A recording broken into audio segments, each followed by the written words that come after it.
50 লাখ টকা 2000 কোটি টকা কেনেকে হল তাৰ যাদুটো ৰাহুল গান্ধী সোনিয়া গান্ধীয়ে তো আমাক বুজাব লাগে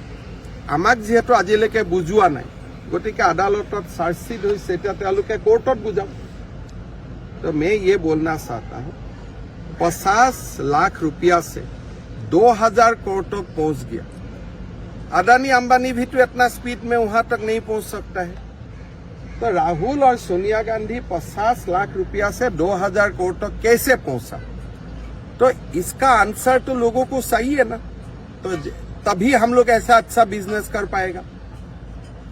इतना तो अदानी अंबानी का लोग बात कर रहा था लेकिन ये तो उल्टा हो गया सोनिया राहुल का बिजनेस मॉडल अदानी अंबानी से स्ट्रांग है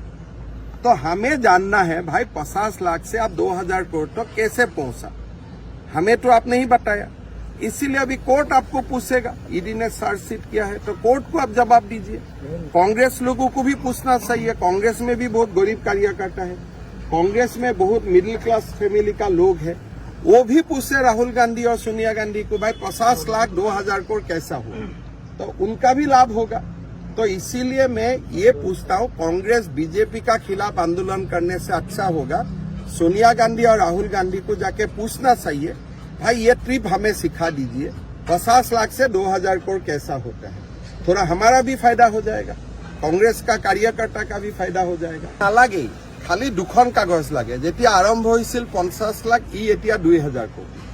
তদন্ত তো ৰাইজে নিজেই কৰিব পাৰিব যে সোনিয়া গান্ধী ৰাহুল গান্ধীৰ হাতত কি যাদু কৰি লাঠি আছে যে 50 লাখ টকাটো গৈ 2000 কোটি টকা হৈ গ'ল এইটো বুজাই দিলেই হ'ল নহয়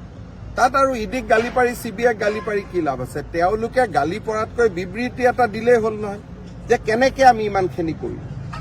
আমি কোনোবাই ভাল কাপোৰ এটা পিন্ধিলে হুলস্থুল লগাই দিয়ে ক'ৰ পৰা আহিলে